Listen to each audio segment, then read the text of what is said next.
Hello and good morning. My name is Alex McDonald. You tuned into my YouTube channel.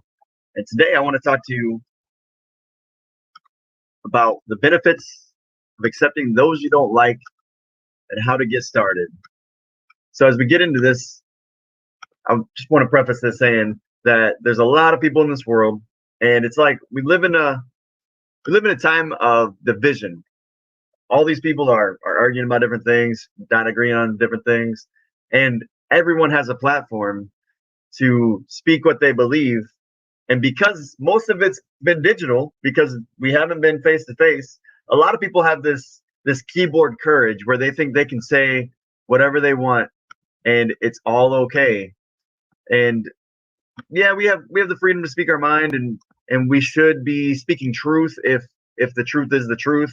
But some of what we know isn't so, and most of what we know we forgot. So it's hard to know even what we really even know.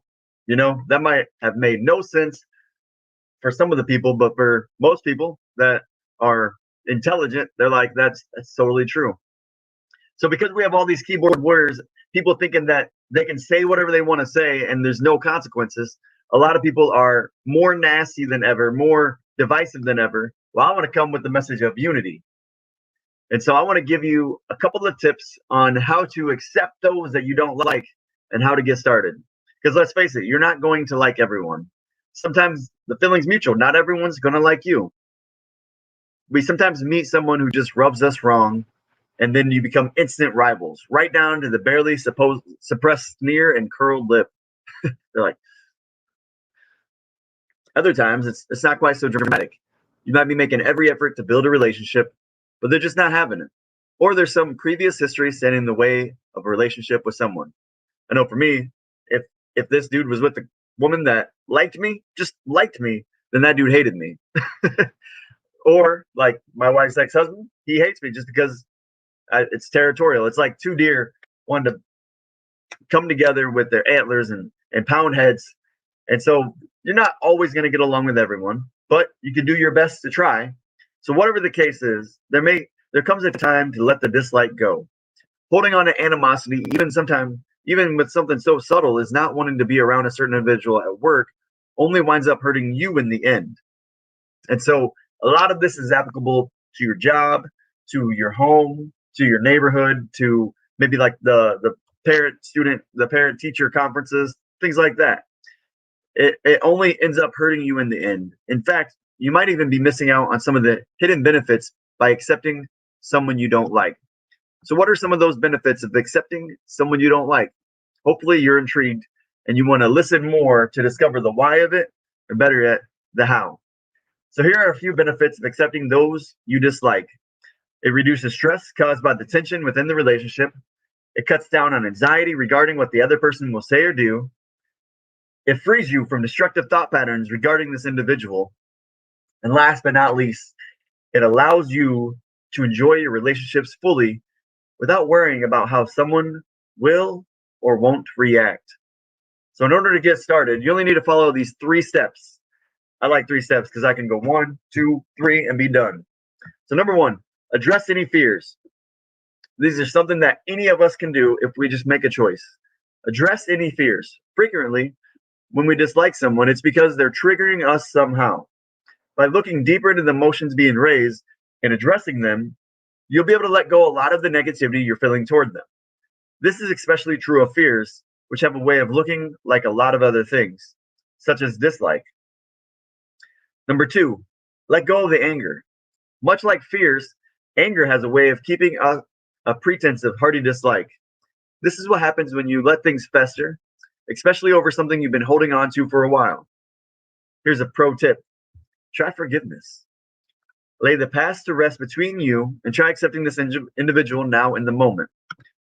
Now, Orrin Woodward, author of a few of these books back here, he loves to say that if I think about something once that bothers me, then it's okay. If I think about it more than once, then I'm going to address it with that person privately and resolve that conflict. And so I think that's a really good tip is let go of the anger. And then if you think about something more than once, then go to that person and address it and get it out of there. There's a book called Conflict Resolution. Talks about how there's going to be problems. Have a system in place to solve those problems.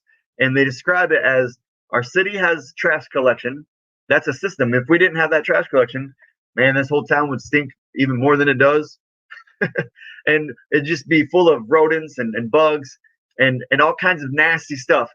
And that's inside of our minds and inside of our hearts when we don't have a system for conflict resolution. All right, let's get down to this. Number 3, look for the good in the relationship. If you're caught up in dislike, you might not have noticed there has been a positive impact on your relationship.